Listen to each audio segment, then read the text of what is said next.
Hello, hello. Bonjour à tous. On a changé de setup. Ouais. Voilà. On a déjà énormément de choses à vous dire. Hein. Ouais, et on est déjà ready to yap. Mais ouais, on a changé de setup. On s'est dit pourquoi pas. En fait, le truc c'est qu'on a trouvé un château abandonné. Ouais. Et on s'est dit pourquoi pas s'installer pour raconter nos petites histoires. C'est ça, voilà. Mais voilà, on sait qu'on prend beaucoup de risques et que c'est un peu dangereux si les keufs arrivent. Mais en même temps, qu'est-ce qu'on ferait pas pour Babel. Qu'est-ce qu'on ferait pas pour nos abonnés? Voilà, on voulait vous rapporter un peu de diversité, vous changer un peu les idées, vous montrer l'assortiment de choses dont on est capable et voilà. Et voilà, mais là du coup on fait un tournage comment on dit, clandestin. Ouais. Dans un château quelque part dans les Bouches-du-Rhône. Si jamais ça coupe, c'est que les keufs ils nous ont pris. Ouais. Et on aura besoin de quelqu'un pour nous sortir de prison. Pour nous bail out. Donc voilà, c'est ça. On sait qu'il y a des grands bénéfacteurs saoudiens dans nos viewers. C'est vrai, ouais. Oui, on a eu beaucoup de dons. D'ailleurs, en plus d'avoir des millions d'abonnés, on s'approche là du million d'euros. Mais non, mais meuf, on y était déjà depuis longtemps, millions d'euros. Tu peux dire milliards. Ouais, c'est vrai. Non, c'est ça, c'est milliards. Mais ok, trop bien. Donc voilà, ici on est plutôt en mode Dark Academia. Et Manon, elle a déjà mis toutes ses affaires ici. Elle va vivre ici maintenant. Ouais. Donc c'est parfait. J'ai tout, j'ai le chien, j'ai mon ordi, j'ai tout. On a la ring light. Des photos de ma famille déjà. Ouais. Non, franchement, on est arrivé il y a à peu près 2 heures au château. Et on a réussi à bien meubler déjà. Hein. On est venu avec sa Clio. Ouais. On a tout mis sur son toit. Et nickel. On a même installé un petit salon de tatou. Ouais. Et en fait, aujourd'hui, on a tatoué. On a tatoué. Aussi. Donc voilà, on est multitask, on est des êtres multiples. On est plein de multidimensionnels. C'est ça. Exactement. On est plein de surprises. Et ouais, donc du coup, Manon m'a fait un tatouage sur le bras. Ouais.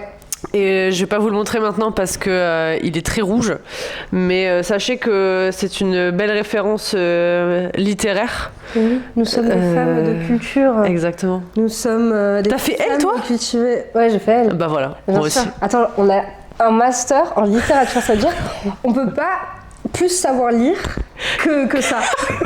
Littéralement, on nous a décerné l'award de meufs qui savent le mieux lire. Vraiment?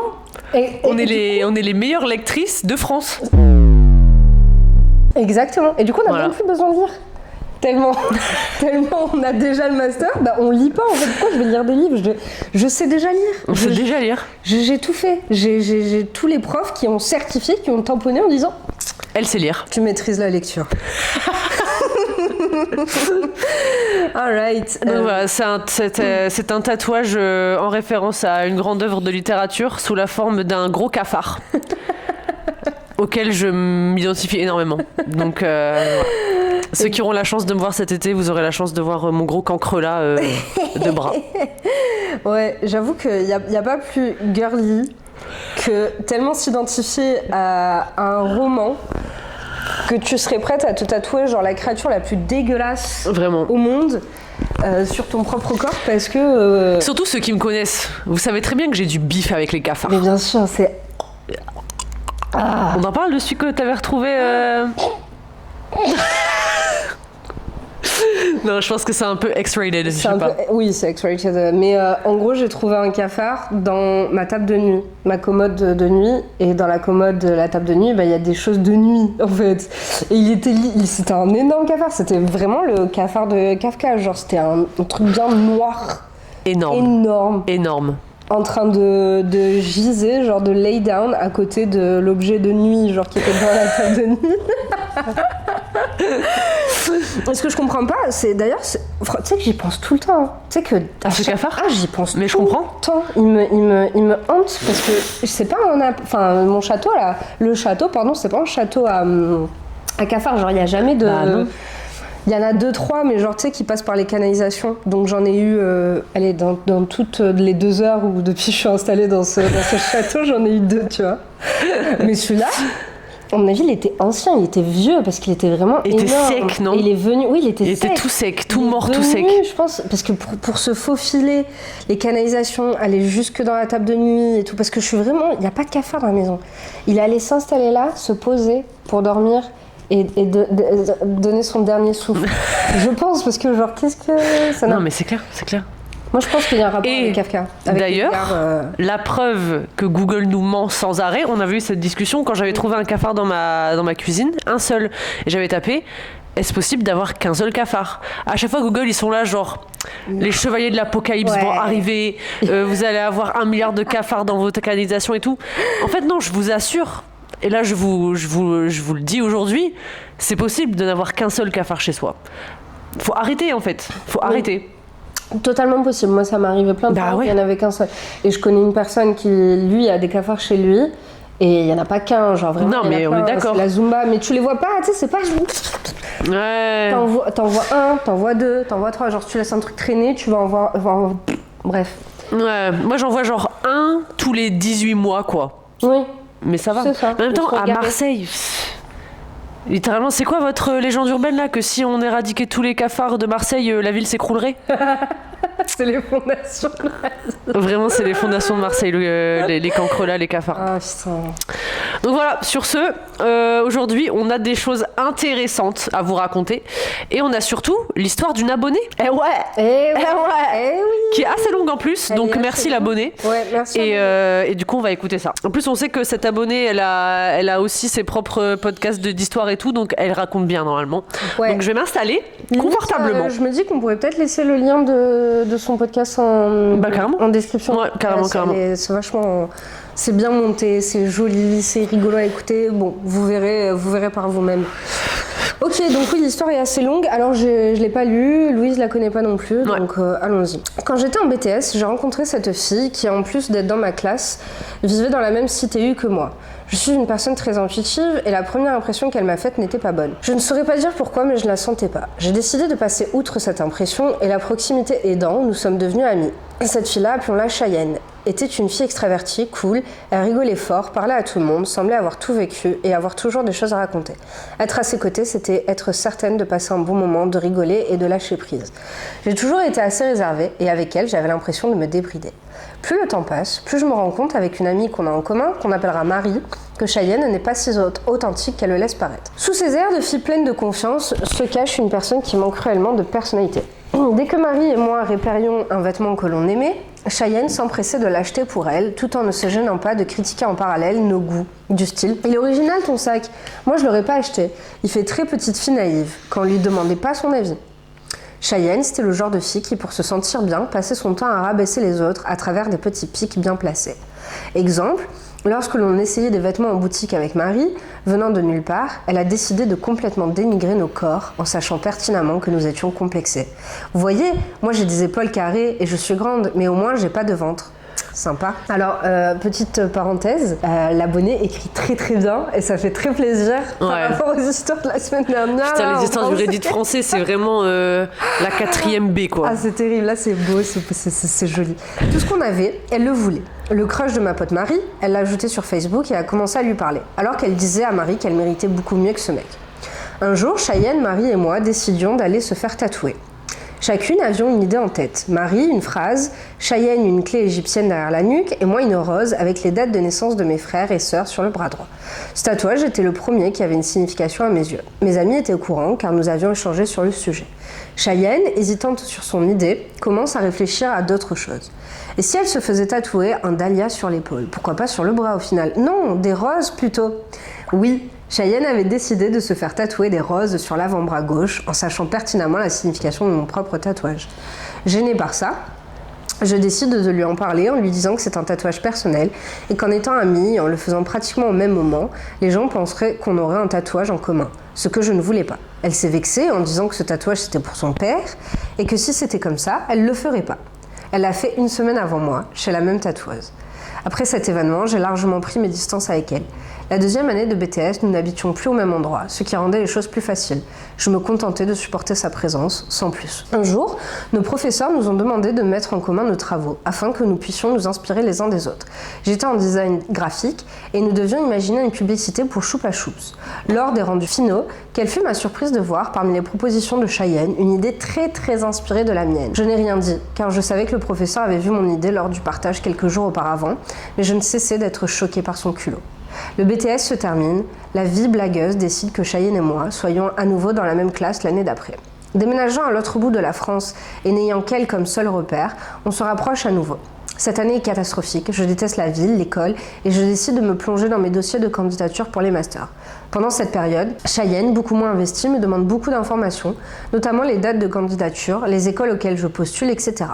Un jour, elle m'envoie son portfolio pour me demander son avis, et là, qu'est-ce que je découvre? La publicité Choupa Choups qu'elle m'avait copiée l'année dernière. Mais cette fois, si ce n'était pas une inspiration un peu poussée, c'était du copier-coller. Le mood board, même composition, même couleur, même personne dessus. À l'époque, j'avais mis Norman, ce chien. Elle avait fait pareil. Ça vaut le coup de le préciser. Attends. Tu peux pas écrire juste Norman, il faut rajouter un Faut mettre une petite particule après. Puis la publicité identique, mais en moins bien fait car j'étais clairement plus douée qu'elle. Go girl. Je me suis décomposée. À ce moment-là, le master, c'était mon objectif principal. Et l'idée de postuler aux mêmes écoles avec mon projet principal de portfolio complètement pompé par cette meuf, c'était trop. Qu'allaient penser les recruteurs? Et si j'étais pas prise à cause de ça? Je l'ai confrontée dessus en mettant côte à côte nos travaux et en lui disant « Tu trouves pas quand même que ça fait beaucoup ?» Ah oui, ça ressemble un peu. J'étais faible à l'époque et j'ai juste décidé de ne plus adresser la parole après ça. Je regrette aujourd'hui et j'aurais aimé lui balancer ses cartes vérité. Alors ai-je bien fait de couper tous les ponts sans explication. PS, elle a dit à notre amie Marie 1 an plus tard qu'elle ne savait pas pourquoi on s'était perdu de vue. Ah, celle-là, on l'adore, celle-là. Ouais. Moi j'adore ce genre d'histoire d'amitié toxique là. J'ai de l'expérience en plus. Mais ouais, en plus on en parlait tout à l'heure pendant qu'elle me faisait mon cancre là. Oui, on était vraiment en train d'en parler de à quel point c'est le vilain origin story, genre de. Je te jure. De toutes les ados, j'imagine que c'est une expérience universelle où t'as quelqu'un qui tu te rends pas compte qu'il est mauvais et qu'en fait pendant des années il te ronge, il te pompe, il te fait du mal, genre, et tu réalises pas parce que c'est ta première amitié ou ça fait partie de tes premières amitiés et pour toi, bah c'est ça l'amitié quoi, nickel. Non là, en fait, ce qui est encore plus, enfin je veux dire, c'est dérangeant à la base, mais le fait que la meuf soit de telle mauvaise foi sur un truc tangible, tu vois ce que je veux dire, genre c'est prouvable en fait, ça se voit avec les yeux que c'est la même chose, genre. Bah ouais, et je me demande s'ils le savent pas. Ils le savent, ils ont pas le bien et le mal encore dans leur cerveau où ils sont en train mais là de quand même on parle de meufs qui sont en master. Ouais, c'est ça, elle est adulte. Là, en master, c'est une full grown adult, genre c'est bon, encore t'as 14-15 ans, 16 à la limite, tu peux être dans un déni, ok, j'imagine, mais là non. Mais c'est quoi? C'est qu'elle a no shame, genre elle s'est dit ouais, parce qu'elle savait qu'elle allait le voir. Mais tu sais, en vrai, la haine entre meufs, ça peut faire des trucs de fou, hein. Ouais. C'est horrible, hein, mais... T'as eu des... Ouais, moi j'ai des story time d'amitié comme ça, genre... mais comme on disait tout à l'heure, en fait, je pense que on est des vrais gentils. Genre, direct, je commence le truc. Là, mais je sais pas si c'est là. Ah. Non, c'est bon. C'est juste un gros bouton. Excuse-moi. Tu vois, ça, c'est une amie de merde. Elle me toxifie. Je suis désolée. En fait, je savais pas si c'était une net ou si c'était ton bouton, mais c'est bon. C'est bon? Je suis désolée, meuf. Je savais vraiment pas. Non, t'inquiète, c'est le monster, ça lui atteint le cerveau. Désolée. Non, mais meuf, t'inquiète. Je disais, oui, voilà. Que, en fait, déjà, je commençais très mal ma prémisse parce que je disais, c'est nous les vrais gentils. Voilà. Mais en vrai, un peu quand même, parce que il y a des situations où il n'y a rien qui justifie ce qui s'est passé. Genre, moi, je pense à un exemple quand j'étais au lycée. J'avais une meilleure amie au collège, on va l'appeler Marie, tu vois. J'étais au collège avec elle, hyper copine et tout va bien. Et dès qu'on est arrivé au lycée, elle a voulu me nuire, en fait. Et genre, bon, peut-être pas en seconde, parce qu'on n'était pas dans la même classe en seconde, mais dès qu'on est arrivé en terminale, enfin en première terminale, elle ensemble, elle a pas supporté quelque chose. Je sais toujours pas 10 ans plus tard ce qu'elle me reproche, tu vois. Mais ça s'est fini en mode, elle m'avait giflé devant tout le monde au lycée et tout. Enfin, genre... Et encore au jour d'aujourd'hui, je me dis, mais qu'est-ce qu'elle avait cette meuf en fait? qu'est-ce qu'elle avait cette meuf? Parce que honnêtement, j'avais rien fait, tu vois. Chez elle, ça allait, tu sais, si genre c'est. Bah ouais, non, elle était fille unique avec 2 parents qui l'aiment, à mon avis, j'imagine, tu vois. Enfin voilà, et même je me rappelle le soir où elle m'avait giflé, en plus j'avais ma correspondante d'Argentine qui était là, et elle a dû se dire mais c'est quoi ces grosses folles françaises, genre n'importe quoi. Et ma mère elle était allée chez le père de cette meuf pour lui dire ouais votre fille elle est complètement tarée. Genre. Et je sais plus, ils avaient essayé de tempérer, normal, c'est des parents, tu vois. Ouais.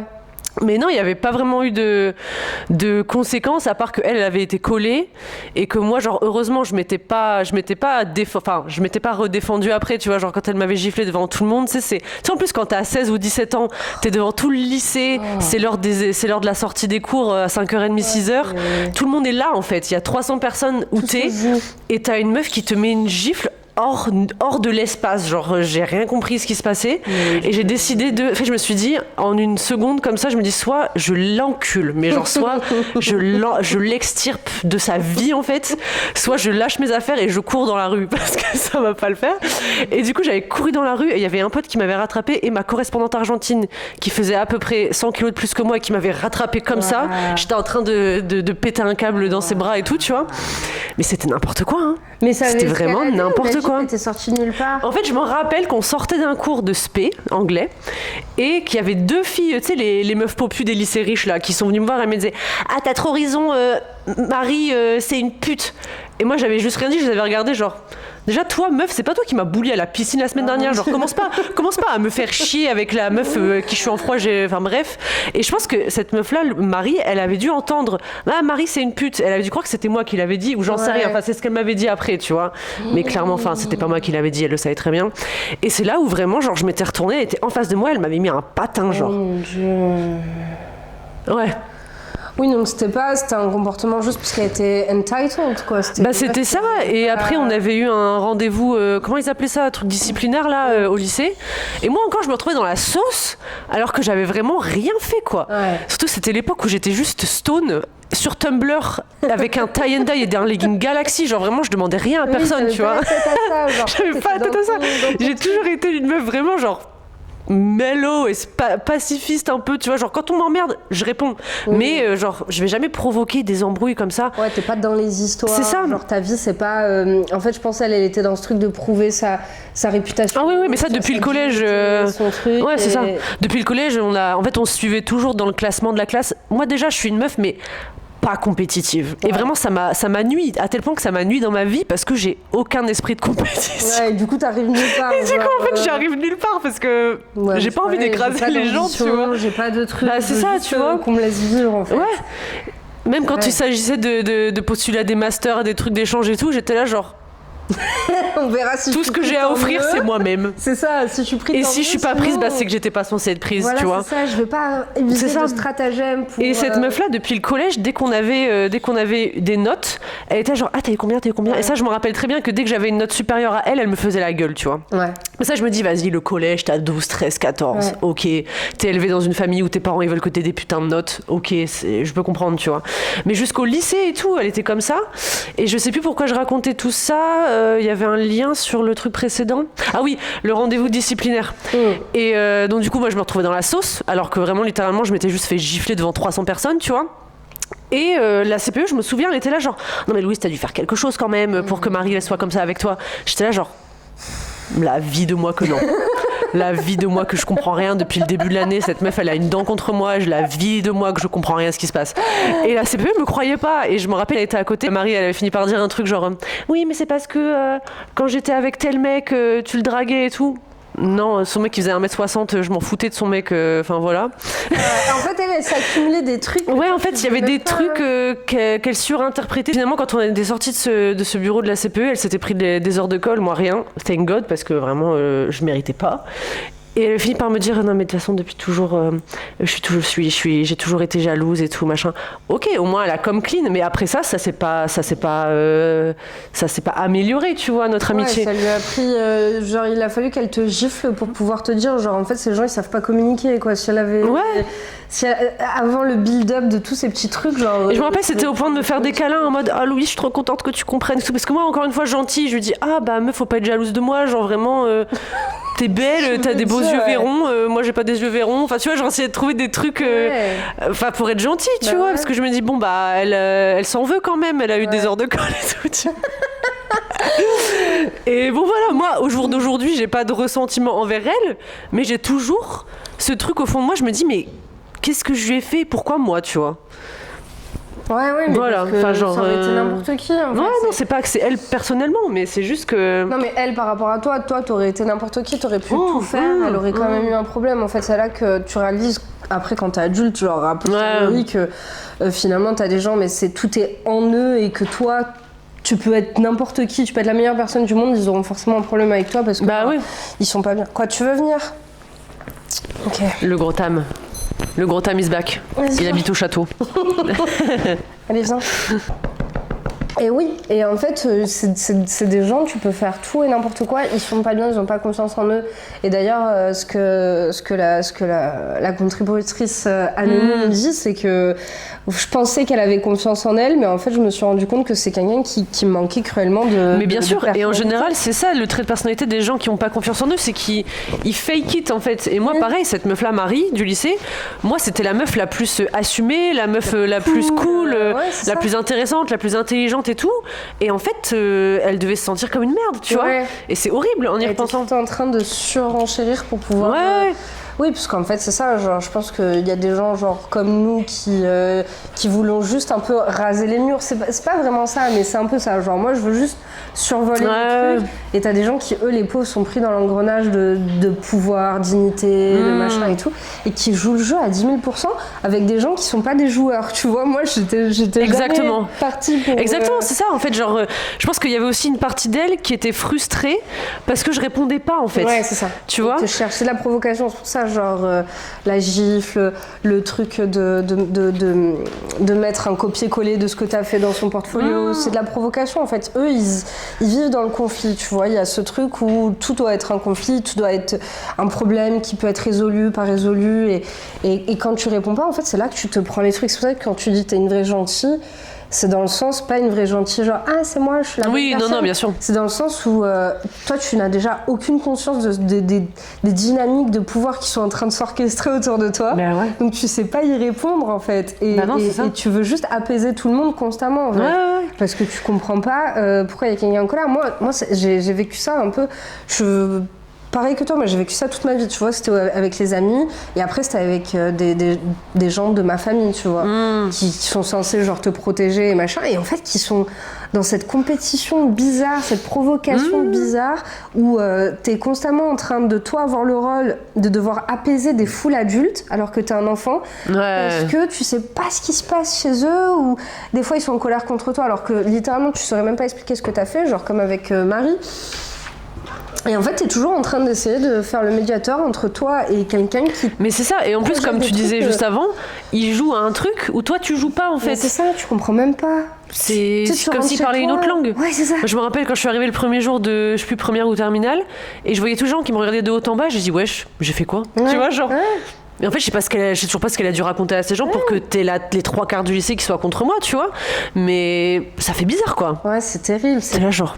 C'est ça. Et tu te dis, ah putain, en fait, il y a d'autres trucs qui se passent. Ouais. Il y a d'autres mécanismes que moi, je comprends pas. Et il faudrait que... En fait, bah, du coup, t'es toujours l'outcast. En fait, l'outcast, c'est juste ça, quoi. C'est juste le gars qui comprend pas la popularité, la réputation, le machin, et qui joue pas, selon les règles. Mais ouais, moi aussi j'ai une bully comme ça qui était ma meilleure amie, et en fait je me rendais pas compte que c'était ma bully, tu vois. Et le truc sur les remarques sur le corps et tout, être complexé. Bah en plus je te disais ça tout à l'heure là. C'était ça, genre moi j'avais pas de complexe, je savais même pas, tu vois, j'avais pas conscience de mon corps, de ce que je renvoyais, etc. Et elle l'avait, parce que je pense qu'elle avait ses propres complexes, et du coup elle projetait ça sur moi. Et en fait, sur le coup, je comprenais même pas. Bah ouais. J'étais là genre, ah mais c'est juste une remarque méchante, genre j'ai rien fait, je suis juste là en train d'exister, et tu commentes mon corps, genre on m'a jamais fait ça encore, j'ai pas encore été une victime de misogynie et tout, donc je comprends même pas, genre je suis là, mais qu'est-ce que... What? Ça, on l'a beaucoup fait. Et d'ailleurs, je sais pas, genre j'arrive toujours pas à... Ça me fait toujours rien en fait. C'est pour ça que genre même les commentaires sur notre publication Instagram, ça me fait rire. Il y en a un qui avait dit quoi, genre ouais, ça se voit vous avez été au McDo, je sais pas quoi, j'étais genre... Oui. Mais quoi tu parles, frère? Je pourrais faire 600 kilos que ça me tu vois, je me connais, genre j'ai plus ce truc du miroir des autres qui me dessine et tout. Genre je suis juste là, bon bah ok. Tu sais, ça fait trop la meuf, genre je m'en fous de vos commentaires et tout. Mais en fait, c'est vrai en fait. Ouais, c'est vrai. C'est juste vrai. Ça m'a jamais, je sais pas, genre je vis tellement en outcast. Ouais, mais ça, j'avoue, ça fait un peu genre. Moi, je pense aussi exactement comme toi. Parce que moi, je pense à moi au lycée. J'étais dans un lycée de gros bourges, habillé en Abercrombie, Converse, petite mèche pour les mecs. Enfin voilà, tu vois, vous voyez le genre 2010 et tout. Et moi, genre vraiment, je me pointais en legging Galaxy. J'étais toujours. En fait, je me suis outcast moi-même parce que je savais que dans tous les cas, j'allais jamais fit in dans ce truc, tu vois. Donc. C'est bon, enfin genre je vais aller all out et je vais m'habiller comme une tarée au lycée en fait, c'est tout. Genre, en fait, je pense le truc aussi que tu t'attires quand t'es comme ça, quand t'es en outcast, c'est que t'as des gens, justement le truc de je suis jalouse.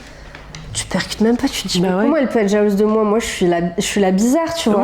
Mais en fait, ça arrive tard, pas souvent. Genre une fois ça m'est arrivé, c'était trop bizarre. Genre j'étais à la fac.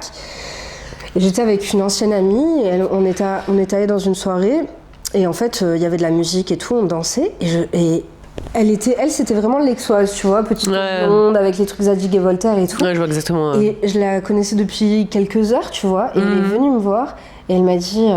Je suis trop jalouse de toi, genre t'as les cheveux bouclés. Enfin, en fait, parce que j'étais le contraire d'elle. Genre, elle m'a fait une déclaration comme ça, et j'étais juste, mais qu'est-ce que... Comment, en fait, la plupart du temps, je me rends pas compte que j'ai une enveloppe corporelle. Oui, c'est ça. Tu vois ce que je veux dire? Juste. Exactement, genre je comprends même pas comment tu marches dans la vie, genre. Oui, tu vois, mais en fait, t'es perçu et t'es exotisé, tu vois. Je pense que c'est un peu le même truc de quand t'es différente, t'es exotisé, tu vois. Donc pour eux, tu constitues un mystère, un truc qui sont en train de. Et moi, j'arrive pas à être différent, moi, j'arrive pas à m'accepter comme je suis. Et toi, t'es juste là en train d'être un big weirdo. Et te dire putain, genre j'existe même pas, genre j'ai même pas, tu vois, je suis même pas perçue. Et en fait, si, t'es plus perçue que les autres, limite, parce que tu fites pas. Ouais. Mais du coup, genre là où tu te dis bon, tout le monde me déteste, mais en fait, non, t'as vraiment des gens qui sont jaloux. Ouais. Et c'est incompréhensible. Genre. C'est vraiment incompréhensible. Et pour revenir à l'histoire de notre abonné anonyme, à mon avis, cette meuf-là, Cheyenne, là, elle devait avoir ce truc d'exotisme, comme tu disais, avec les idées. Ouais, la créativité. Avec la créativité, en fait. Et c'est pour ça qu'elle a voulu s'assimiler au travail de notre abonné. C'est parce qu'elle savait qu'elle pourrait jamais atteindre ça, Exactement. En fait. Et au lieu de, tu vois, mais comment t'as fait? Est-ce que tu peux m'expliquer? Est-ce que tu peux m'apprendre et tout?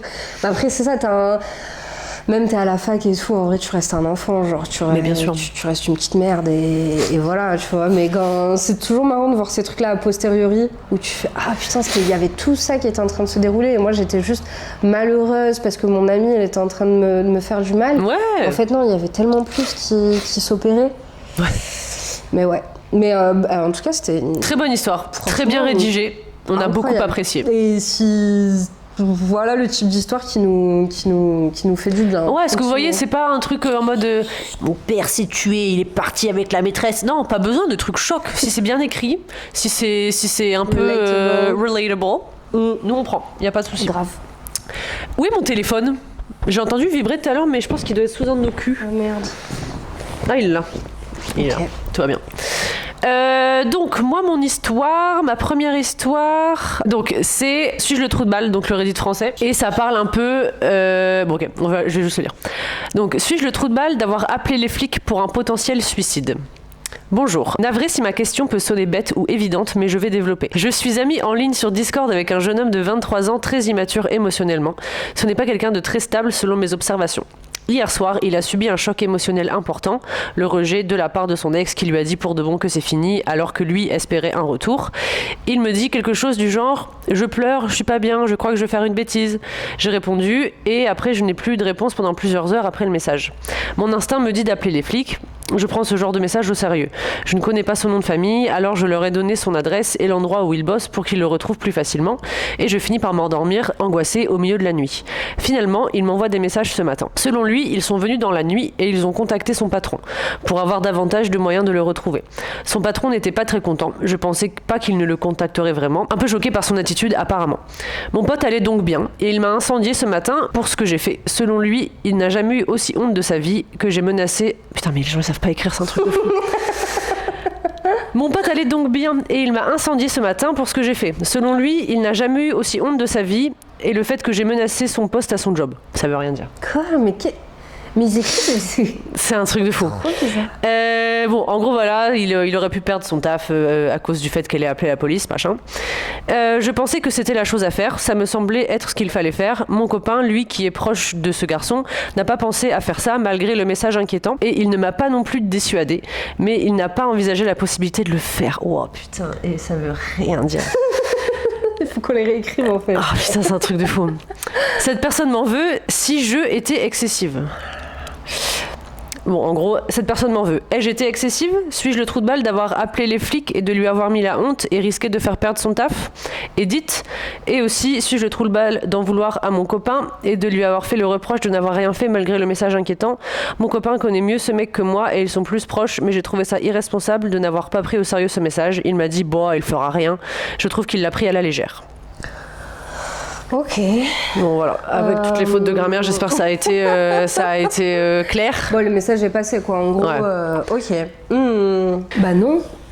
Je pense pas que c'était la trou de balle, hein. Ça a été voté pas la trou de balle. Je pense pas aussi. Après, j'avoue que peut-être le truc où j'ai du mal à comprendre, c'est parce que c'est une amitié internet, tu vois.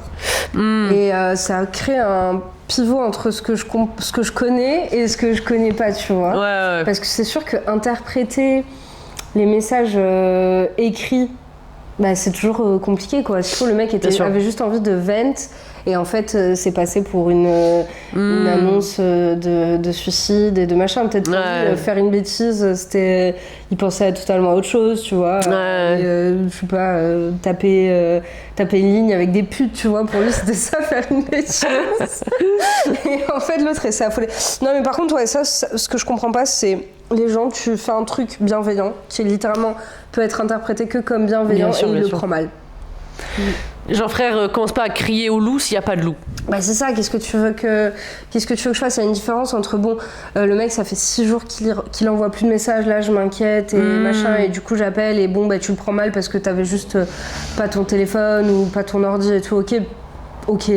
Mais genre là, tu m'as littéralement, t'as littéralement crié au loup, comme tu dis, mais qu'est-ce que tu veux que je fasse? Bah oui. J'aurais rien fait, tu l'aurais mal pris aussi, enfin je sais pas. Bah oui, non, c'est ça. Après, je pense que c'est aussi un truc de mec, parce que d'après ce qu'elle dit là sur la fin de l'histoire, c'est que son mec à elle connaît aussi bien ce mec-là, apparemment, et il lui a dit, ouais, c'est bon, il va s'en remettre, machin. Ouais, ou alors c'est que le mec est connu pour faire ça. Et faire des fausses alertes, genre. Ouais. Je sais pas. Ouais, tu penses que c'est un truc de mec de jamais s'inquiéter? Je pense. Bah ouais. Franchement, la question est très vite répondue. En ce moment, j'ai souvent sur TikTok une fille qui poste des commentaires qu'elle a sur ses publications de femmes qui racontent leur expérience avec leur mari après accouchement. Oh les trucs. Ah mais meuf. Oh les trucs qu'il y a, genre je rentre de la clinique après une césarienne, une machin, le chien a pissé sur le canapé, sur le truc, mon mec a pas nettoyé, je reviens, mon enfant, il y en avait une genre, son enfant avait chié dans le lit, le mec avait juste, et elle était dans le lit aussi, tu vois, rentrée, et le mec a juste enlevé les draps et a dormi sur le matelas. Putain. Genre, mais qu'est-ce que... J'ai vu aussi une meuf, elle disait, je suis rentrée de l'hôpital une semaine après l'accouchement et il y avait encore la flaque d'eau de quand elle a perdu les os. Oui, je l'ai vu aussi. Dans la maison sur le carrelage, genre. Il n'y a jamais d'urgence, genre c'est quoi les urgences en fait? C'est à quel moment que tu te dis putain il y a urgence, je vais pas vivre. Et moi ça m'arrivait une fois aussi, putain. J'étais malade comme un chien, mais vraiment comme un chien, et mon ex était en train de manger une danette, il a renversé la danette par terre, il est parti au travail, moi j'étais restée sur le canapé, mais j'étais pas malade, j'avais la cheville et les orteils foutus, tu vois. Donc Ah, je ok, pouvais pas ok. trop me Moi, lever. tu vas pas te lever, quoi. Et du coup, j'étais restée sur le canapé. Et en fait, je lui avais dit quand il a fait tomber, j'ai dit oublie pas de nettoyer parce que je savais que c'était un crasseux. Je me suis levée, j'ai glissé dans la fucking danette parce qu'il avait pas nettoyé. Ça, c'est fou. C'est fou, genre en fait, si toi tu veux être un... En fait c'est ça, c'est que tu n'as aucune considération pour ce qui se passe autour de toi. Si toi tu veux être un... Mais j'étais en train de chercher le rapport entre ce que tu dis et l'histoire, mais je le vois, c'est la charge mentale en fait. Bah ouais. C'est la charge mentale, c'est juste que les mecs ils ont pas de charge mentale Non, quoi. même quand il y a son poteau qui va se suicider, il est là genre... Ah c'est bon, c'est pas nous saouler lui avec ses histoires. Je sais pas, genre c'est à quel moment que vous inquiétez ou peut-être... Parce que moi honnêtement, n'importe lesquels de ma girlfriends qui me dit... chez elle à ce moment-là, tu vois. mais c'est clair. Moi ni une ni deux, 4 heures du tam, je débarque en fait. Ça, je déboule, c'est quoi clair. le délire? Je sais pas, c'est de la folie. Ouais. En plus, c'est pas comme s'ils avaient des trucs mieux à penser. Genre, ils pensent à quoi à la place? À lol. Tu sais que la dernière fois, il a regardé la... En fait, je sais plus... Ça, le joueur de LOL. Ok. Il a ouvert la vidéo et je sais plus au début... Ah oui, au début, on parlait de syndrome prémenstruel. Et genre, je sais qu'il regarde pas les vidéos, tu vois. Et là, il écoute la vidéo, ouais, il écoute la vidéo et je dis ouais voilà, syndrome post-menstruel, t'as envie de changer de vie, t'as envie de quitter ton mec et tout. Et regarde ça fait. C'est ça que tu dis là. Et là, genre, putain, je vois trop faire ça en plus. Et n'écoute pas la suite. T'as pas les épaules en fait. T'as pas les épaules. N'écoute pas, arrête là. Waouh, putain. Je me suis sentie genre violée dans mon intimité de vidéo qui est publique pour tout le monde. Littéralement. Tu vois là par exemple, à partir de maintenant, on pourrait dire les pires dingueries. Mais meuf, je te jure. C'est clair. Je regardais les stats de la chaîne. Vous restez en moyenne 8 minutes sur la vidéo. Vous êtes une bande de putes. La vérité, une bande de putes. Donc voilà, à partir du moment, à partir de la 9e minute, on va enchaîner les dingueries à partir de maintenant. On va name drop et tout, vous allez voir. Mais non, mais c'est clair. Moi, pour mes copines, genre quand j'étais encore à Paris avec ma bestie qui habitait à côté, il y a une fois où j'ai dû aller aux urgences la nuit, il était 4h du tam, elle est sortie de chez elle, elle est venue me rejoindre aux urgences. Et pareil de l'autre côté en fait. Bah oui. Enfin... Les mecs, ils font pas grand chose de trucs comme ça pour leurs potes. Mais non, ils font rien. Ils les laissent galérer. Ils se parlent même pas. Genre, quand t'as des mecs adresser un problème, ils préfèrent genre mourir dans les tranchées qu'adresser un problème avec leurs potes. T'as des mecs qui sont potes avec des tueurs, des violeurs, des trucs. C'est clair. Ils adressent jamais le truc. Par contre, pour bitcher avec leur meuf, du fait que genre telle personne leur casse les couilles, ça ils le font. Mais à qui le dis-tu? À qui le dis-tu? J'ai réalisé en disant le truc, mais ouais, je sais pas. Mais du coup, nous, on se prend encore la charge mentale, même dans ces cas-là. Genre, ton mec, il est là, il y a un mec au taf qui lui casse les couilles, qui le rend ouf, et il t'en parle. Toi, t'es là, tu trouves des solutions. En plus, nous, on est des solutions givers, en fait. On est tout le temps en train de trouver des solutions, genre. Vraiment. Et t'écoutes pas, le truc ça finit en catastrophe, et finalement qui c'est qui s'est inquiété? Qui c'est qui a pris la charge mentale? Bibi. C'est Bibi, pendant que le poteau il était là, rien à foutre. Ah non, mais vraiment. À jouer à LOL. À jouer à LOL avec 7 personnes qu'il est en train de te dire qu'il te déteste. Vraiment. Vraiment, le nombre de fois où mon copain il me raconte des trucs en mode il est vénère contre un tel et tout, 10 minutes plus tard je sors des chiottes, il est au téléphone avec, ils sont morts de rire. Genre mais c'est... Et toi t'es là, t'as développé... C'est des bambins de 2 ans en fait. Ouais. Oui. Ouais, c'est pour ça, c'est vraiment quand les mecs ils disent « Oh, mais les femmes au pouvoir et tout, mais gros... » En fait, ça, c'est les gogoles de la politique qui ne comprennent pas que genre les plus gros événements politiques ont été... fait par l'ego de juste 2 mecs débiles. Et genre ils pensent que tu vois genre il y a des gens ils pensent politique, ils pensent c'est cosmique en fait, c'est même pas explicable alors qu'en fait c'est juste 2 golemons qui justement disaient rien. Ça mais oui, ils ont là, allez à la guerre. Je sais pas si tu te rappelles, il y avait une quote qui était grave classique sur Facebook à l'ancienne. C'était genre si les femmes étaient au pouvoir, il y aurait plus de guerre, il y aurait juste des pays qui se font la gueule. C'est quoi cette phrase de Golemont? C'est quoi cette phrase de con, genre? Et ben limite, c'est pas mieux, non? Mais oui, en plus c'est qu'il le tourne en mode ah c'est vraiment la honte. Ouais. Non mais du coup les gens ils meurent pas en fait. On peut pas. Il y a pas des génocides du coup.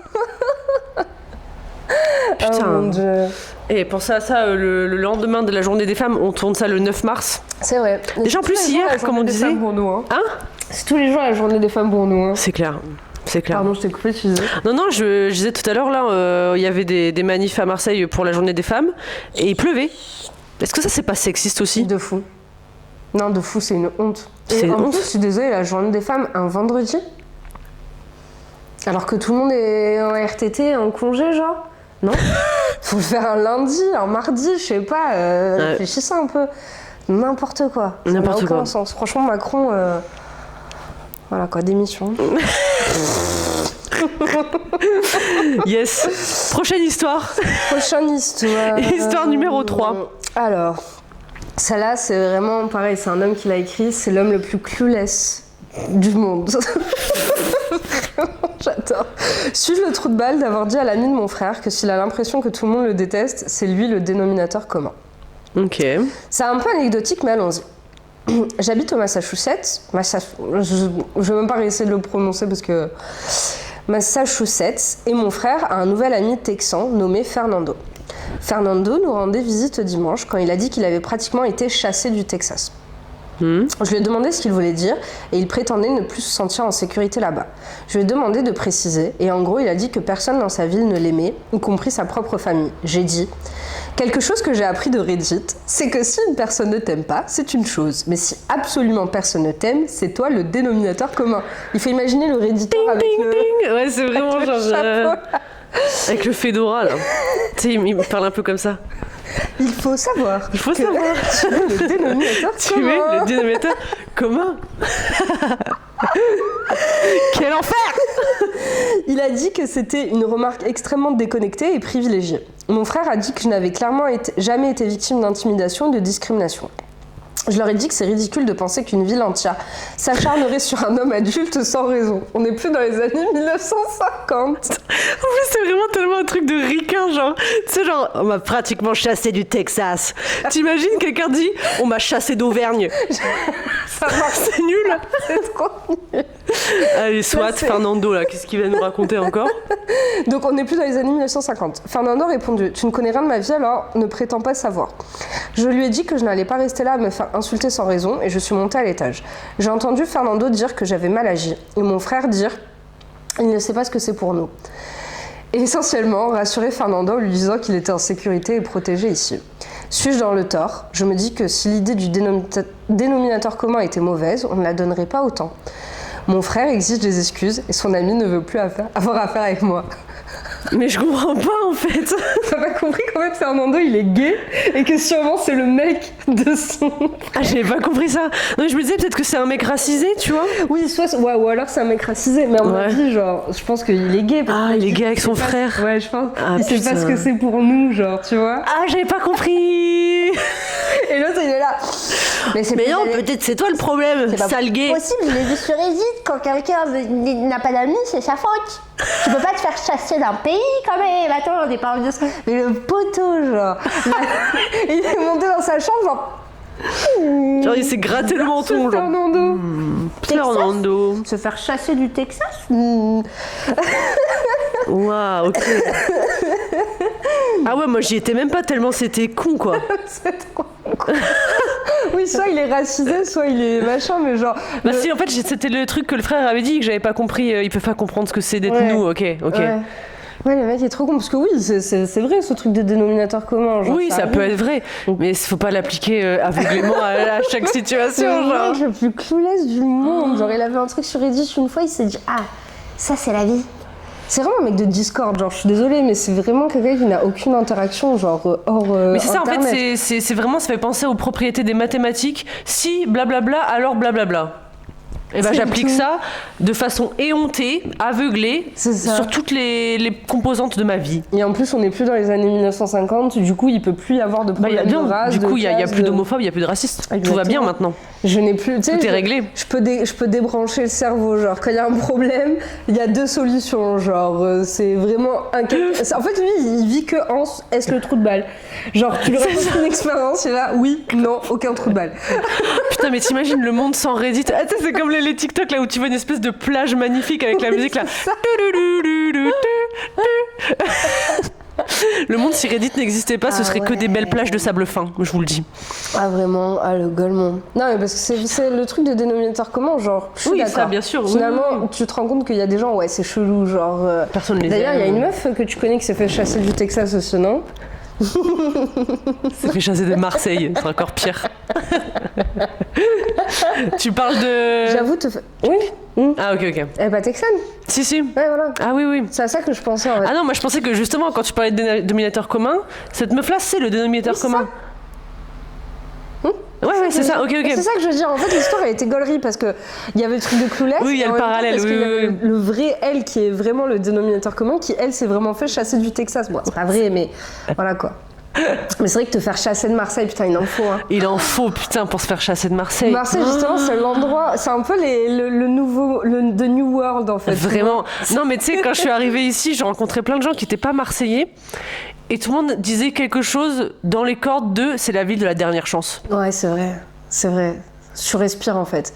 C'est tous les outcasts viennent ici, genre, ou tous les gens qui justement arrivaient pas à se faire une personnalité, à devenir populaire, ils viennent ici, tu vois. Ouais. Et ici ça marche, genre ici tu peux faire ce que tu veux. Je vois une meuf sur TikTok en ce moment, j'arrête pas de voir ses TikTok parce qu'à mon avis, vu qu'elle est à Marseille, mon algorithme me le propose.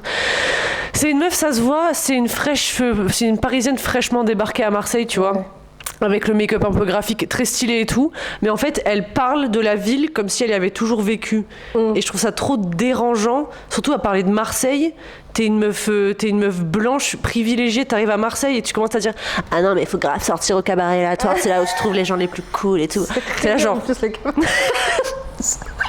Je suis là genre... Je sais pas pourquoi, je vais partir sur un discours de colon blanc, mais pourquoi est-ce que les gens blancs et riches, ils arrivent quelque part, il faut qu'ils s'accaparent tout ce qui se passe en oui, fait. parce que c'est le seul moyen d'avoir du pouvoir justement. J'ai quelqu'un qui m'a dit, qui vit à l'étranger et qui me disait ouais moi je connais plein de gens, leurs enfants veulent pas revenir en France et tout, ils repartent tout le temps, genre là l'autre il est reparti en Thaïlande. Et en fait je lui dis mais en fait c'est vraiment juste un sentiment de colon. Parce que forcément, tu te sens pas à ta place en France, parce qu'en France, t'as pas ce pouvoir-là que t'as dans les autres pays. Mais surtout quand tu vas en Afrique du Sud, quand tu vas en Thaïlande, quand tu vas au Vietnam, bien sûr que tu te sens le roi du monde. Genre, t'es super intéressant, t'es fascinant juste par le fait que tu sois blanc, juste par ton existence, tu es traité mieux. Donc forcément, quand tu reviens en France, tu n'es personne. C'est ça que tu aimes pas en fait. C'est pas la mentalité française, nanana. La mentalité française, justement, enfin, si t'arrives à survivre à ça, je sais pas, pour moi, t'arrives à survivre à tout. Genre, personne n'est fake, c'est trop, c'est la jungle. Tu vois, et c'est ça qui est bien, genre c'est vas-y, je vais devenir qui j'ai envie d'être chez moi, genre je sais pas, pour moi il y a une fierté. Après peut-être je suis bête et vas-y j'ai pas assez voyagé et machin et tout, mais ce truc de vouloir aller dans un autre endroit parce que là tu vas devenir quelqu'un, ouais, ce que les Parisiens font ici, genre ouais, ils s'accaparent la ville. Oh la dernière fois ça m'avait rendu folle, genre j'ai un parc à côté et j'étais avec mon chien, du coup je sors mon chien et il y avait une dame du quartier, elle vit là depuis toujours et genre son chien avait fait caca, genre tu sais t'as le chemin où les gens marchent, chemin goudronné et à côté t'as des talus genre ouais. C'est de la terre, genre il y a littéralement personne qui va et t'as un mec parisien en vélo qui arrive et qui nous fait mais vous allez pas ramasser? Et je lui dis bah non on va pas ramasser, genre je veux pas gaspiller du plastique alors que ça va servir. C'est dans les plantes quoi. C'est ça. Et il fait non mais il y a des enfants ici hein. Je dis ah ouais vos enfants ils jouent là-dedans là. Il fait non mais de toute façon avec vos chiens là dans ce parc on va vous interdire vos chiens. Et j'étais là mais qui es-tu? Genre ça fait 2 ans que t'habites là, t'as acheté un taudis 3 fois le prix que ça vaut parce que t'es une grosse merde et que t'as envie de gentrifier notre quartier et tu vas me dire quoi faire genre, enfin notre quartier c'est même pas mon quartier non plus tu vois, mais genre, toi, tu vas décider de ce qui va se passer ici. On va chier où on veut maintenant. C'est bon. Je m'en bats les couilles que t'aies payé le truc 3 fois le prix du marché. Je m'en bats les flancs. Genre, ça me fatigue de les voir se plaindre de la saleté de la ville, de la saleté du machin. Vraiment. Alors, c'est votre problème. C'est vous qui avez voulu acheter un truc beaucoup trop cher qui ne le vaut pas. C'est votre problème. Maintenant, arrêtez. Genre, de Restez vous dans les plaindre de la quartiers sud, population. là. Commencez pas à rentrer dans le centre. C'est bon, Ouah. genre. Alors moi, je me mets du côté des Marseillais parce que je suis pas parisienne, tu vois. Mais en vrai, je suis aussi une arriviste. Juste, je me tiens, tu vois. Genre, Bah ouais, pareil, genre t'es l'outcast, genre tu longes les murs et Bah ouais, t'es genre. juste content d'être là et en plus genre, c'est- n'importe quel endroit où j'ai vécu dans ma vie, je commence pas à critiquer ce que les gens ils font dans le quartier Mais alors que c'est je viens pas de là, en fait. bah, c'est ça, tu t'es vois. juste content. En plus t'arrives dans un endroit où, vas-y, la ville ici elle t'accueille à bras ouverts, genre vraiment, Ouais. sois content de ça, essaye pas de changer le truc parce que y a pas d'endroit comme, y a pas mille endroits comme ça. Non, c'est clair, c'est clair. Ça, c'est vraiment le New World, genre c'est tous les exilés d'Angleterre qui se sont retrouvés en Amérique, bah c'est pareil ici, genre. Ouais, il y a une sorte de tout m'est dû, tu vois. C'est fou, mais ça vient avec l'argent et être blanc, quoi. Ouais, C'est. dégueu. Ouais, vraiment, vraiment. Et je comprends qu'il y ait une animosité, et ça c'est clair et net. De toute façon, tu les repères, les Parisiens, déjà ils sont en vélo. Ouais. Marseille, comment c'est vallonné, Ouais, tu pourrais pas faire c'est 3. Déjà dans le parc là, ça m'étonne parce que son parc c'est vraiment le parc au pied de la Notre-Dame de la Garde où c'est vraiment comme as, tu vois. Ouais, je sais pas. Le mec en vélo, oh, mais c'est un fou, vraiment, c'est il un voulait forcené. show off. Il voulait C'est un show off. forcené. Moi, je fais du vélo, machin. Déjà, ce truc de supériorité de gens qui font du vélo. Ah, je suis désolée, mais aller au travail, c'est déjà un enfer. En plus, je crois que je vais aller faire du vélo sur la voie rapide, genre que je vais me bouffer la pollution dans le nez parce que c'est. Je sais que c'est pas bien de faire du vélo, mais je le sais. Ça sert à rien d'en rajouter. C'est pas bien de faire du vélo C'est pas bien de prendre la voiture. tu vois, mais je peux rien, genre. Enfin bref, Ouais. voilà. Je sais même plus c'était quoi l'histoire de base. Mais moi non plus. Bah c'était nickel. Allez. On passe à la dernière histoire. Hein. Heureusement que tout à l'heure on a dit que ça allait être une vidéo rapide. Ouais, 52 minutes là. Bon. Allez, on part sur l'alcoolisme. Alors. Je trouve qu'on enchaîne vite.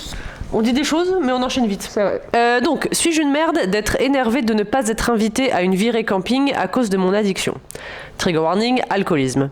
Je suis une fille de 17 ans et je suis devenue ce que mes amis, filles 17 ans aussi, appellent une alcoolique. J'admets que j'ai l'alcool mauvais et que j'ai fait des choses pas cool étant bourrée dans le passé qui m'ont fait vomir, qui m'ont mise en danger, qui ont gâché les soirées de mes amis, qui ont fait dire des choses inappropriées et qui m'ont juste fait être une personne horrible. À la fin de chaque fête, je n'ai aucun souvenir de ce qui s'est passé. Je trouve ça dur de croire que j'ai même pu penser à faire toutes ces choses horribles que mes amis m'assurent que j'ai faites. J'ai eu à peu près 2 très mauvaises expériences avec ce groupe d'amis et une autre expérience avec un groupe qui n'était pas aussi mauvaise. Les autres fois en soirée, je suis calme et je reste à peu près sobre la plupart du temps. Ça me met donc le doute si je suis vraiment alcoolique ou pas. Et donc voici la situation du camping. Mes 2 meilleures amies vont aller faire un gros week-end de camping où il y aura certainement de l'alcool car fête. Elles ne me l'ont pas dit elles-mêmes, j'ai appris ça d'une autre copine. Avant d'apprendre l'existence de cet événement, je leur avais fait une promesse, je leur avais dit que si je m'améliorais à me contrôler avec l'alcool et que je ne buvais pas à la prochaine fête où je serais invitée, à laquelle elles n'étaient pas invitées mais je les avais tenues au courant par texto pendant la soirée, alors elle pourrait me faire plus confiance. Je me suis aussi excusée auprès de chaque personne qui était aux fêtes où je m'étais mise à l'envers et j'ai même squatté avec eux dans un contexte sans alcool et ça s'était très bien passé. Pourtant, on dirait que ce n'est pas assez pour mes 2 meilleures copines. C'est comme si je n'aurais plus jamais la chance d'être perçue comme une membre du groupe à nouveau. Je le prends mal et je sens que tout ça ne m'aide pas à sortir de l'addiction parce qu'elles me punissent. Je me suis faite à l'idée et accepté que cette addiction n'est pas de ma faute et avec assez de travail sur moi-même et de la motivation, je peux la vaincre. Mais c'est comme si les personnes qui sont censées m'encourager et me protéger sont simplement en train de m'éviter et de m'exclure. Qu'est-ce que je devrais faire pour leur prouver que je suis sérieuse et que je veux vraiment arrêter l'alcool ? Et est-ce que je suis une merde pour mal prendre leur attitude ? Note, ma dernière mésaventure avec l'alcool remonte d'il y a 1 mois. C'est une meuf de 17 ans en fait. Hein. Bah ouais. C'est ça le truc. Bah non, c'est pas des merdes. Enfin, en fait, il faut que tu acceptes que ton addiction elle a des conséquences sur la façon dont Mais c'est tu ça en perçois, fait. c'est tout. Moi, ce qui me dérange, c'est qu'elle dit je comprends que mon addiction n'est pas de ma faute. Ton addiction n'est pas de ta faute, mais les actions que tu fais en addiction, genre, il y a des répercussions. Mais c'est ça, tu peux rien faire. Forcément, les gens vont plus te voir pareil. C'est comme ça. Tu peux pas t'accrocher au fait que même si dans 6 mois, 1 an, t'es toujours sobre et qu'elles te pardonnent, elles auront jamais jamais la même vision que toi, c'est tout. T'as pas 10 000 chances en fait dans la vie. Genre. Non, c'est ça. Et tu vois, elle s'est pas appesantie sur ce qu'elle a dit exactement dans ces soirées où elle était arrachée là. Dans les commentaires, elle a pas. Non, dans les commentaires, je regardais, c'est surtout des gens qui disent ce qu'on dit, donc. C'est une addiction, mais ça reste ta faute, les actions que tu commets pendant l'addiction active, en fait. Bien sûr, tout a des conséquences. Tu ne peux pas traiter tes amis comme des merdes. À mon avis, elle a dû leur foutre la honte ou leur faire. Ouais, parce que là, vraiment, elle dit des trucs dans les grandes lignes, genre j'ai gâché les soirées de mes amis, j'ai dit des choses inappropriées. Voilà. Si tu leur as dit, t'as une mauvaise coupe de cheveux, ok, mais si t'as dit. Ton père t'aime pas. Ouais. Tu as tout raté dans la vie, t'es trop conne, ou faire des trucs gênants. À 17 ans, t'as une copine qui fait des trucs gênants devant ton mec ou des trucs comme ça. Enfin, ça y est, c'est mort. Il y a vite une croix qui est tirée, quoi. C'est mort, surtout si tes potes, elles ont pas le même lifestyle, elles voient la grosse alcoolo qui se ramène. Faut les comprendre aussi, la flemme, c'est bon. Ouais, la flemme. Et surtout, la note, elle me fait beaucoup rire parce que ma dernière mésaventure avec l'alcool remonte à un mois de cela. Ouais, c'est ça, c'est à 17 ans, genre un mois. C'est rien, un mois, meuf. C'est un jour, genre. Ouais, vraiment. Ouais. Ouais, en vrai. Toi, t'avais des soucis avec l'alcool. Tu buvais beaucoup quand t'étais ado. On va dire fin d'adolescence. Ouais, ça m'arrivait, mais je buvais. Ouais, j'ai eu des soirées où j'ai fait des dingueries, ouais. Et en fait, c'était pas des dingueries contre les autres, c'était moi et je me suis bouffé. Mais bon, pareil, je m'en battais les couilles, mais j'ai fait des trucs ultra gênants. Les gens essayaient de se moquer de moi, mais je m'en battais les couilles, tu vois. Genre, j'essayais de. Ah, c'est toi qui as fait ci, ça et tout, machin. Ouais. Mais non, l'alcool, ça n'a jamais été. J'avoue que même. Quand j'ai bu, j'ai eu une petite période où je buvais, mais en fait, je buvais chez moi toute seule, tu vois. Ah ouais. J'ai jamais. Pas l'alcool social, quoi. Non. Ça m'arrive de boire, mais j'ai trop honte, en fait. Je sais que je vais faire des trucs que je vais pas. Je suis pas trop alcool. Franchement, c'est débile, l'alcool. Il y a tellement mieux à faire que. Non, moi non plus, je suis pas à l'alcool. En tant qu'Européenne française du nord de la France, vas-y, tu commences à boire, tu bois ton premier verre en soirée, t'as 14 ans, 13-14 ans, tu vois. Moi, j'ai jamais été très intéressée à l'alcool, et en vrai, genre, mes parents, ils m'ont quand même un petit peu shelter de ça. Mes parents, ils sont pas très alcool non plus, ma mère pas du tout même. Mais je voyais déjà des gens extrêmement bourrés à des booms de 3e, tu vois. Ouais. Genre, t'as 14 ans. Mais on va dire, la première fois que j'ai eu un petit flair, comme on dit dans le Nord, j'avais peut-être, je sais pas, 15 ans, tu vois, l'été de mes 15 ans, je crois.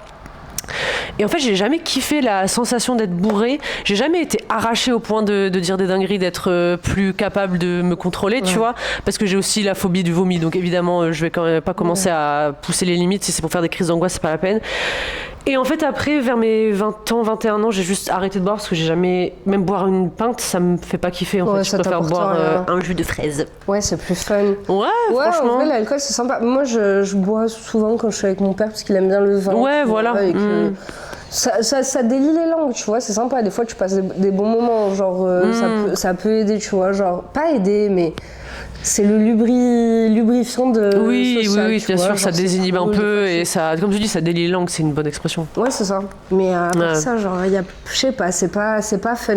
En fait, c'est jamais une expérience sociale. Tu vois, par exemple, si, ça l'est quand t'es au resto ou en soirée, genre à la maison, tu bois 2-3 verres. Puis j'ai l'impression que ça va super bien jusqu'à un moment où ça va plus, tu vois.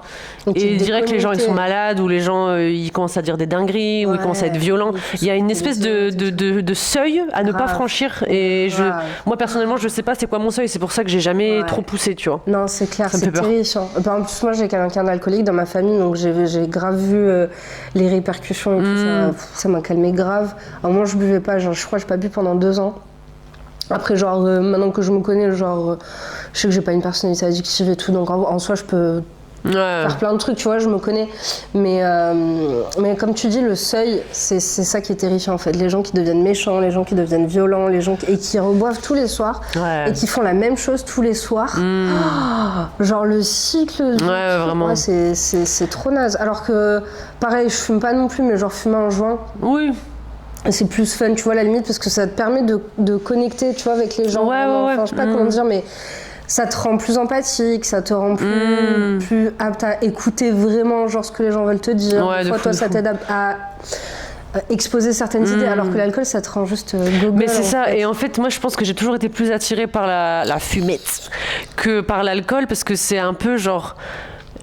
On va dire la drogue récréative des outcasts, c'est horrible à dire, tu vois, mais genre moi mes potes au lycée, je pense que limite ils buvaient pas, tu vois, ou très peu, genre des bières, mais par contre il y avait toujours des joints parce que je sais pas, on était plus dans les discussions deep et tout que les autres gens du popus du lycée, juste ils se murgeaient la gueule Exactement. En tous fait, les week-ends et c'est tout, tu vois. C'est soit la drogue du très pauvre, soit quand t'es jeune, c'est le truc. Social en fait. Social des gens cool, les gens cool qui vont en boîte tous les week-ends et qui boivent. Mais il y en a encore à notre âge qui bien le sûr, font. qui claquent des centaines de balles dans des bouteilles de merde là. Mais c'est taxant déjà, c'est épuisant de boire. Moi je bois pas souvent. Pardon, je bois que du Monster et ça va pas des bons effets. Ça lui donne des relents. Mais je bois pas parce que t'es épuisé en fait, passer les 20 ans, passer une soirée à boire le lendemain, mais c'est horrible. T'es épuisé, t'es naze, voilà, à 17 ans, être alcoolique, limite c'est rien, genre c'est comme être sportif à 20 ans, à 30 ans. Genre. Bah ton corps il se régénère plus facilement. Mais c'est ça, mais là c'est bon en fait, la giga flemme. Une fois j'avais fait une soirée et j'avais bu de ouf et le lendemain j'étais rentrée chez moi et j'habitais qu'avec mon père et j'avais pris un bain et je m'étais endormie dans le bain tard pendant genre. Ah c'est hyper dangereux. Ouais. En fait j'ai de toute façon il n'y a pas d'expérience positive avec l'alcool. Bah non, moi non plus je réfléchis, même des soirées où des gens buvaient et moi je buvais pas, parce que moi ça a été la majorité, que comme j'ai arrêté de boire de l'alcool à 21 ans je pense, j'étais plus souvent la meuf qui restait sobre, mais en même temps I'm high on life, tu vois, genre je suis extravertie, même si je suis dans une fête avec des gens que je connais pas, tu sais t'en sortir, je sais pas, je m'en sors, même j'apprécie, j'aime trop, tu vois. Récemment là je suis allée à une soirée où je connaissais personne à part une fille et vraiment genre moi j'étais sobre plus celle des champs quoi, et j'étais contente, tu vois, genre je parlais aux gens, j'ai pas cette espèce, j'ai pas besoin, en fait j'ai l'impression de pas avoir de nécessité à me désinhiber, parce qu'à la base je suis pas je suis pas inhibée en fait, tu vois, c'est limite contre-productif en fait. Ouais, mais après tu vois, je dis pas si j'avais été timide ou si j'avais été plus introvertie, plus renfermée, peut-être que j'aurais continué à boire, tu vois, ne serait-ce qu'un petit peu pour délier la langue comme tu dis, mais en fait je ressens pas le besoin, tu vois. Mais pendant longtemps, on va dire de mes 21 quand j'ai arrêté jusqu'à mes 25, l'incompréhension totale des gens en soirée. Ouais, c'est vrai. Ouais. Maintenant, tu vois, à 28, quand tu dis je bois pas, les gens ils disent ah ouais, c'est une ancienne alcoolique, elle est sobre et tout. Donc ça va, tu vois. Mais genre vraiment, à l'ancienne, quand je commençais à sortir avec mon copain actuel il y a 6-7 ans, là, même il y a 8 ans, et il m'emmenait à des soirées, tout le monde était arraché, tout le monde me disait mais ça va Louise, t'es sûre? Ah comment tu fais? C'est ouf. Je sais pas, je suis juste une personne fun en fait. Naturellement. C'est ouf. Ou c'est comme quand t'es là, tu t'amuses et les gens font ah mais t'es foncedé ou quoi, genre alors que t'es juste toi, genre tu rigoles bêtement à tout, genre y a pas besoin d'être foncedé en fait. Ouais, non c'est clair. Ouais. Mais non, moi j'ai toujours tu vois, il y a un petit joint qui tourne en soirée maintenant, moins parce qu'on fait moins des soirées avec plein de gens et tout, tu vois. Genre au lycée et à la fac et tout, j'étais beaucoup plus stone que bourré, largement. Je préfère grave la sensation de t'ouvrir avec les gens, c'est beaucoup plus en mode anti-soirée, tu vois. T'as pas d'effet négatif toi de la fumée? Non. Wow. J'ai jamais eu même de bad ou quoi, pourtant honnêtement, quittez la vidéo si vous êtes de ma famille, mais au lycée et genre mes premières années de fac. Ah ouais? Ouais, putain, j'étais vraiment bien entamée. Ça m'a pas empêché d'avoir le bac avec 17 de moyenne. Bref. Non, 15-8. La classe ça de la mention TB. Ouais, c'est ça. Mais ouais, non, je trouve que c'est beaucoup moins invasif sur le corps de fumer, parce que ouais, t'es stone pendant 4-5 heures, si tu fumes vraiment beaucoup, tu vois. Mais le lendemain, t'es pas mal. Ouais. Et y a pas cette sensation de nausée. Mais après, t'as des gens, genre mon copain, il fume une taf d'un joint, il dort. Ouais. Mais ça dépend des gens, hein, c'est vraiment. Ouais, ça dépend grave. Pour moi, c'est l'enfer. La fumette, je fumais au lycée. En fait, c'est ça qui ça va déclencher, mais j'imagine que ça a aidé ça a déclenché les crises d'angoisse. Ça, c'est pas la première fois que je l'entends. Mais c'était un truc de fou. J'en ai fait des badins, des crises d'angoisse. Maintenant, quand je fume, en fait, ça m'excite de fou. Ouais, genre, mais ça dépend dans quel contexte, ça dépend. Vas-y, je vais faire la connaisseuse MDR, mais la sorte de bœuf et tout, tu vois. Mais la dernière fois que j'ai fumé, j'étais ultra productive. J'ai commencé à enregistrer un livre audio. J'ai rangé toute la maison. j'étais là. T'es juste dans une phase maniaque, genre. Oui, ça m'a mis dans une phase maniaque. Mais c'était trop bien. J'étais là, genre, ouais, j'arrive pas avec tout ça et tout. Mais toutes les autres fois, où en fait, ce que je déteste, c'est les gens qui disent vas-y mais fume avec nous et tout comme ça c'est cool, on va rigoler et tout, et moi je fume et en fait vous non. voyez comment on parle, on fait que parler, Mais moi tu me mets un joint mais je parle ça mais pendant 5 heures j'arrête pas, et après les gens ils dorment. C'est une maladie hein.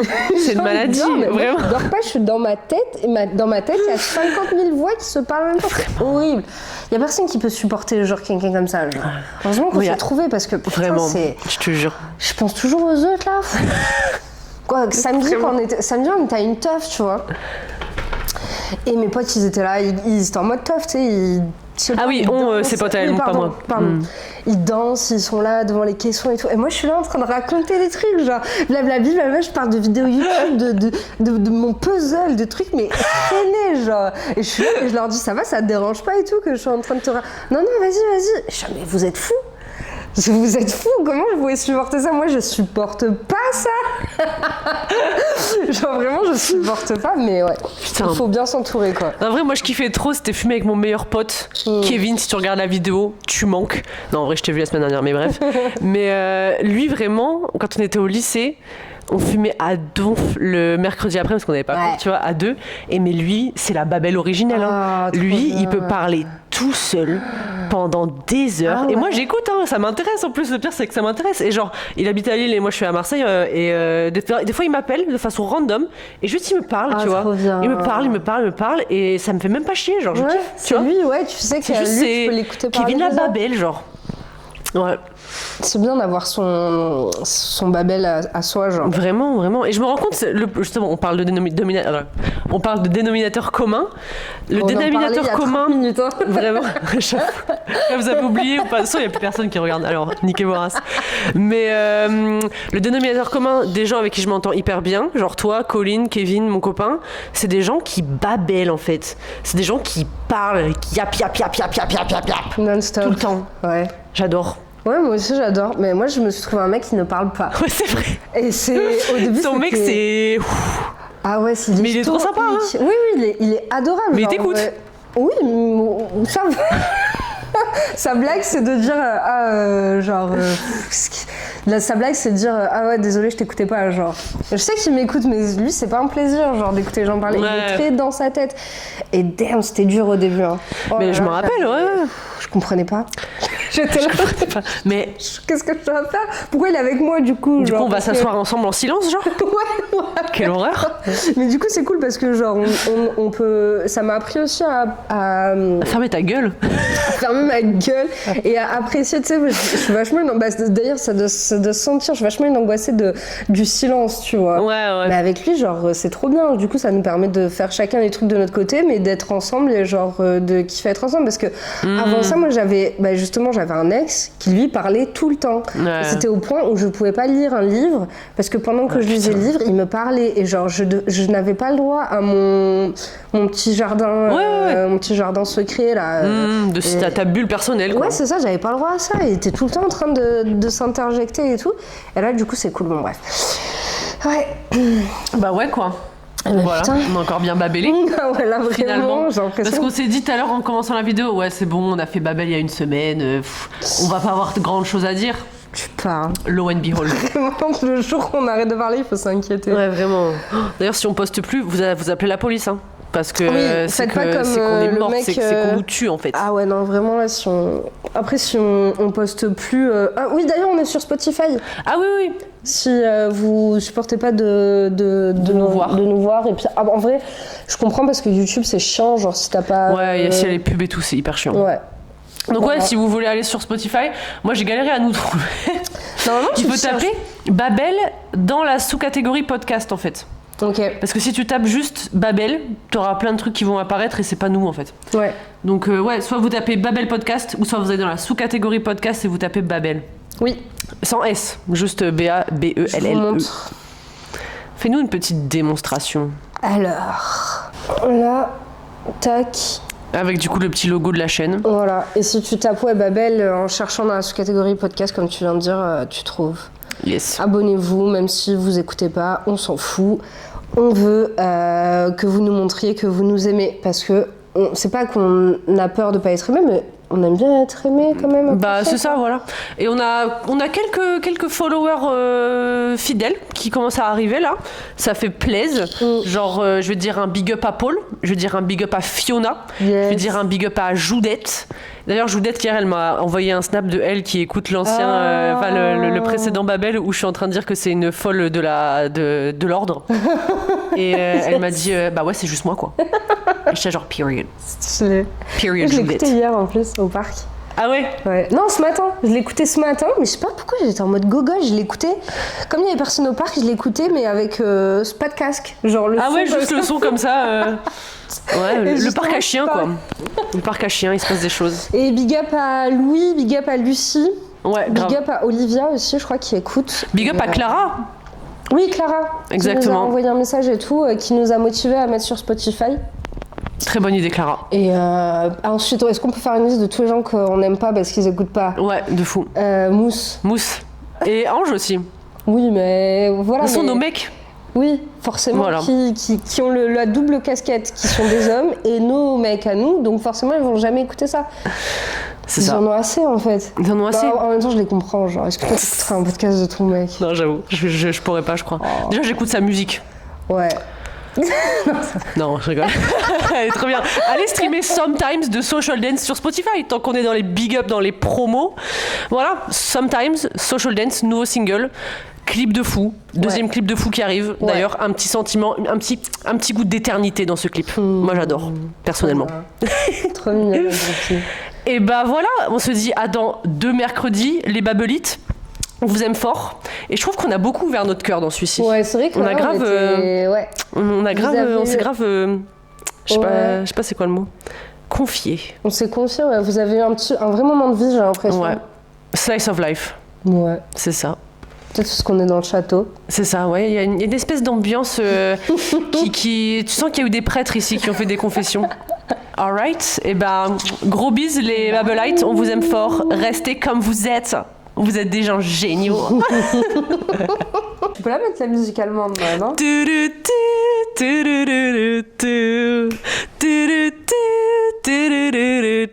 And it goes.